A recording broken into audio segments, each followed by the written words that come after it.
C'est pas une blague, les amis, vous avez bien vu le titre et la miniature de la vidéo. Il y a la France Insoumise qui annonce commencer à déposer une demande de destitution d'Emmanuel Macron s'il ne veut pas nommer Lucie Castet à Matignon en tant que première ministre.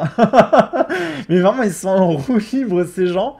Je rappelle, la LFI, c'est 70 députés sur 500 et quelques, hein.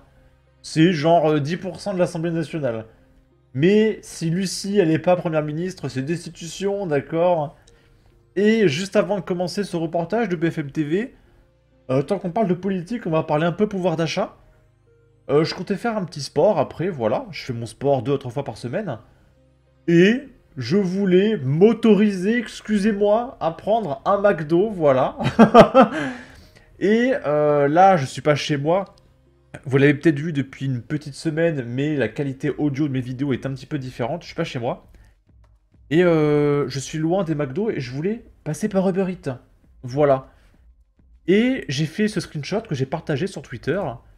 J'ai juste pris un Big Mac, juste un Big Mac. Et du coup, frais de livraison, bam, 20 euros. Un menu Big Mac tout court, 20 balles. Du coup, bah, pas de McDo pour ce soir, hein. Je vais payer 20 balles pour un menu Big Mac, hein. Faut arrêter de se foutre de la gueule du monde. Non mais on est où franchement? Mais 20 euros le Big Mac? Non mais dans ma ville, je vais au restaurant, je prends un burger gastronomique d'un grand restaurant, c'est genre 17 balles, quoi. Genre 20 euros le Big Mac, mais vous êtes fous en fait. Et après les médias disent, oh, on comprend pas, le kebab, c'est le fast-food préféré des Français. Bah oui, un kebab c'est 5 euros. En fait, bordel. Bon. Et du coup, on va regarder ce reportage de BFM TV avec Jean-Luc Mélenchon qui veut prendre le pouvoir. Dans 5 jours, Emmanuel Macron décidera peut-être du visage du nouveau gouvernement. En attendant, ce dimanche, la France Insoumise entame déjà le bras de fer. Emmanuel Macron serait sur le point de nommer un chef de gouvernement sans tenir compte du résultat politique des dernières élections législatives qu'il a perdues. Alors, le résultat politique, c'est que le plus grand parti de l'Assemblée nationale, c'est le Rassemblement national, en fait. Donc, bah, nommer Jean-Bernard Bardella Premier ministre, là, on sera d'accord. Parce que c'est pas la LFI et ses 70 sièges qui sont les premiers. Il va falloir arrêter à un moment donné. Oui, on a fait alliance, et quand on fait LFI, plus le PS, plus les écolos, plus les machins, oh bah ça fait 170 députés. Oui, bah lol. Si on fait Macron, plus le RN, plus les LR, plus les machins, on est 400 députés, en fait. Donc qu'est-ce qu'on fait?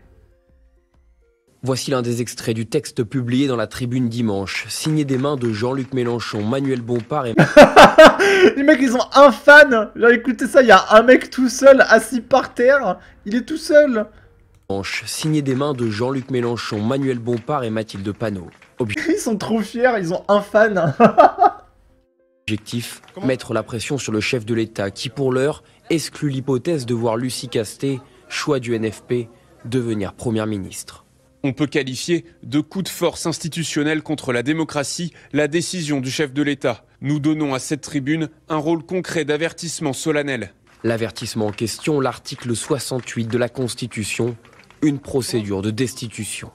S'il ne nomme pas Lucie Castet, seront utilisés tous les moyens constitutionnels de le démettre plutôt que de nous soumettre. Le seul maître est le vote populaire. La Constitution nous permet d'avoir cet article, nous le mettons sur la table en amont, en avance de la réunion du 23 août.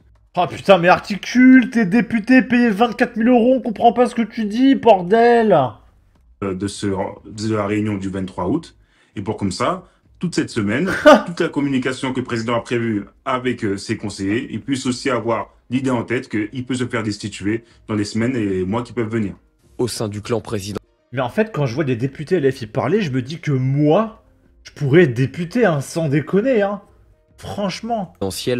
La menace ne semble pas inquiéter. Cette demande de destitution, je crois que c'est de la polémique.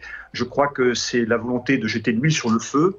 Et je pense qu'il y a beaucoup d'écologistes sincères et beaucoup de sociodémocrates qui sont profondément gênés ce soir par l'initiative de M. Mélenchon, qui est encore une fois une initiative très polémique et extrêmement virulente. Mais on a l'habitude. Cette tribune de LFI apparaît aujourd'hui comme une tentative de déstabilisation, jugée irréalisable par cette politologue. L'idée qu'on ait une majorité renforcée à l'Assemblée nationale et au Sénat et ensuite des deux chambres réunies n'est pas politiquement pensable à l'heure actuelle. Donc c'est vraiment une démarche pétitionnaire en réalité de ce groupe d'opposition. Vendredi prochain, Emmanuel Macron reçoit les forces politiques pour prendre une décision. Lucie Castet ou un autre nom, fumée blanche ou non. Ce dimanche, cette tribune lance une semaine sous haute tension. Ah mais franchement, j'en peux plus de ce parti. Quoique, en vrai, ça fait tellement longtemps qu'on n'a pas eu de politique, ça me fait plaisir de parler un peu de gauchiste en réalité. Ok. Et du coup, je suis allé voir le Twitter de Jean-Luc Mélenchon pour voir cette fameuse tribune que la LFI a soumis. D'accord? Et Jean-Luc Mélenchon a partagé le lien de la tribune. Et du coup, la tribune, elle est là. Et oh! C'est caché derrière un paywall. La LFI fait des tribunes cachées derrière un paywall pour destituer le président de la République. Est-ce que vous y croyez ça, sans déconner? Genre les mecs ils font un bad buzz pour que tout le monde aille voir et ils cachent ça derrière du pognon. Mais c'est une blague en fait. C'est une blague. Je sais pas, il y a une caméra cachée quelque part. Non, mais c'est une plaisanterie. Donc voilà, la France insoumise, hein, toujours fidèle à elle-même. Et ici, on va finir avec ça. En Jordanie, il y a la députée européenne Rima Hassan de la France insoumise qui est accompagnée de Taha Bouaf et qui s'affiche directement en tant que pro-Hamas sans aucune vergogne. On n'est plus à ça près, allons-y. Et donc là, elle est partie rendre hommage au Hamas. Voilà. Plus rien à foutre. Déjà ciblée par une plainte pour apologie du terrorisme. Elle est députée, hein. Elle est payée par nos impôts, hein. Ok. La députée européenne. Non, c'est 50 000 €, excusez-moi du coup. Rima Hassan a participé à Amman à un hommage à une figure du Hamas.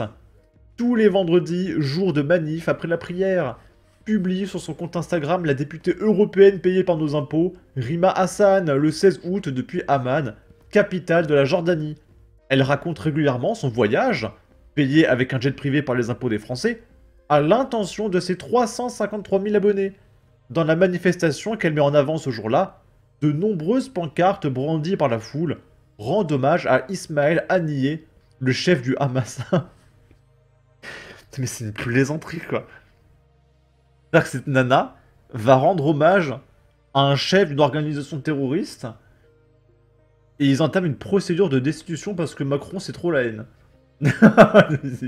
C'est une blague. C'est une blague en fait. Il a été tué le 31 juillet. Faut pleurer les copains. Quelle horreur. Faut rendre hommage, d'accord, au Hamas. Et du coup il s'est fait tuer dans un attentat non revendiqué mais que tous les observateurs attribuent au service israélien. Il n'est pas possible d'entendre les slogans scandés par la foule, à laquelle Rima Hassan s'est mêlée. Elle a choisi de couvrir les paroles par une chanson. Non mais c'est une blague, toutes les 3 lignes, je vais m'arrêter, c'est hallucinant. Elle a chanté en hommage au chef du Hamas, en fait. Elle est députée France Insoumise, hein. J'en reviens pas. Derrière Rima Hassan, il y a Taha Bouaf. Sur les vidéos postées depuis Amman par Taha Bouaf, pas de mystère. Les affiches et slogans scandés sont parfaitement identifiables, à condition de comprendre l'arabe. Journaliste et écrivain syrien, Omar Youssef Souleyman a visionné et traduit, pour Le Point, les vidéos postées par la députée et son ami. C'est son pote. Les manifestants scandent Labaïka i à Aqsa, ce qui veut dire « on arrive au Aqsa ». C'est un slogan très courant chez les islamistes et qui signifie qu'ils arrivent pour sauver la mosquée sacrée de Jérusalem en la libérant du peuple juif. Explique, excusez-moi, Omar Youssef Souleyman.